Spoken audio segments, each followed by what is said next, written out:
वाक़या है एक गाँव का कि वहाँ पे एक सेठ रहता था जिसके पास बहुत ज़्यादा दौलत और पैसे, शोहरत सब कुछ उसके पास मौजूद था, लेकिन उसके पास सुकून नहीं था। वो काफ़ी परेशान था कि दुनिया की तमाम आसाइशें और सहूलियात होने के बावजूद उसके पास सुकून का नाम की चीज़ जो है वो नहीं है, जिस वजह से वो काफ़ी परेशान रहता था। उसे किसी ने बताया कि एक इलाके में दूसरे गांव में एक दरवेश रहता है जो कि लोगों को सुकून देता है, जो यानी कि जिसके पास चाहे कह लें कि कोई दम है या कोई एक ऐसा नुस्खा है जिससे वो बताने से लोगों को जो है वो पुरसुकून हो जाते हैं। तो उसे भी जैसे कहते हैं प्यासे को कुएं की तलाश होती है, वो फ़ौरन उसने सफ़र बांधा और उस दरवेश के पास चला गया और उसे जाके कहा कि बाबा जी मुझे भी बताएं कि मेरे पास सब कुछ होने के बावजूद जो है वो सुकून नहीं है, और मुझे पता चला है कि आप जो है वो सुकून बांटते हैं, आपके पास कोई ऐसा नुस्खा है जो कि ज़िंदगी में सुकून पैदा कर सकता है, तो मुझे वो नुस्खा जो है वो बताएं। बाबा जी ने जो है वो उसको कहा कि ठीक है, तुम ऐसा करो कि वहाँ जाके धूप में बैठ जाओ। बाबा जी खुद सारा दिन अपने मुरीदैन के साथ साये में मज़े से बैठा रहा, वहाँ सोया रहा और उसको सारा दिन जो है वो धूप में बिठाया। तो उसने बड़ा वो परेशान हुआ कि देखें बाबा जी खुद साये में बैठे हैं और ये मुझे अज़ाब पे, वैसे सेठ था, धूप में बैठने का आदी भी नहीं था कि इसने मुझे धूप में बिठा दिया। चलो वो दिन जैसे कैसे कह के गुज़र गया। अगले दिन वो दोबारा बाबा जी के पास आया और बाबा जी ने उसे कहा कि आज के दिन के लिए तुम्हें सारा दिन भूखा रहना है और यहीं पे बैठना है।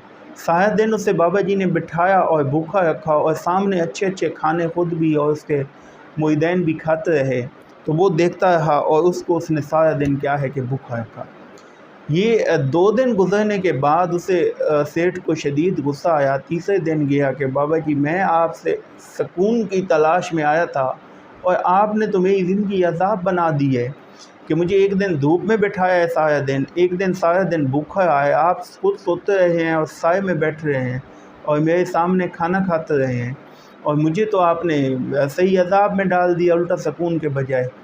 तो मैं यहाँ से भाई जो है वो वापस जाने की तैयारी करने लगा।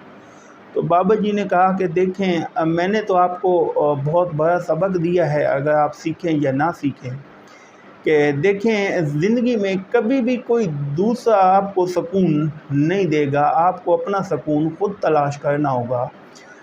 मैं पेट भर के खाता रहा हूँ, आप भूख रहे हैं, मेरे पेट भरने से आपको कोई असर नहीं पड़ा, आपकी भूख ख़त्म नहीं हुई, आपको उसका कोई फ़ायदा नहीं हुआ। मैं साए में बैठा रहा हूँ और आप धूप में बैठ रहे हैं। धूप में बैठने से आपको कोई फ़ायदा, मेरे साए में बैठने से आपको कोई फ़ायदा हुआ? कोई दूसरा किसी को फ़ायदा नहीं देता। दूसरा जो मसलन काम कर रहा है, वो खाना खा रहा है, सो रहा है, या उसके पास सुकून है, वो दूसरा किसी और को ऐसे सुकून नहीं दे सकता। वो कहते हैं सुकून का माना है, देखिए आपको खाने के लिए खुद खाओगे तो तब जो है वो उसका असर होगा। साए में बैठने के लिए खुद साए में बैठोगे, दूसरे बेशक बैठ रहे हैं तो आपको तब कंफर्टेबल होंगे जब खुद साए में बैठोगे।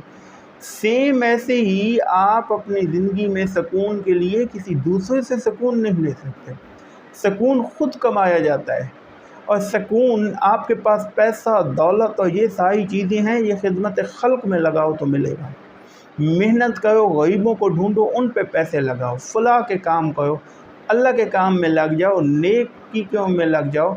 अल्लाह के काम और नेकियों में लगोगे, इसको सुकून को खुद ढूंढोगे तो वो मिलेगा, खुद तलाश करोगे तो वो मिलेगा। किसी के देने से आपको सुकून जो है वो कभी नहीं मिलता। तो ये एक छोटी सी कहानी ने बाबा जी ने बहुत बड़ा सबक उसे दिया। सेठ को बात समझ आ गई और वो वापस आ गया और उसने आके जो है वो लोगों की खिदमत खल्क और ख़ुद मेहनत शुरू कर दी, नेकियां शुरू कर दी, नमाज, तिलावत, अल्लाह के रास्ते में वो लग गया और अपना पैसा जो है वो अल्लाह की मखलूक पे लगाना स्टार्ट कर दिया, मखलूक की फ़लाह के लिए काम करने शुरू कर दिए। तो इस तरीके से आके उसने जो है वो अपना सुकून ढूंढा।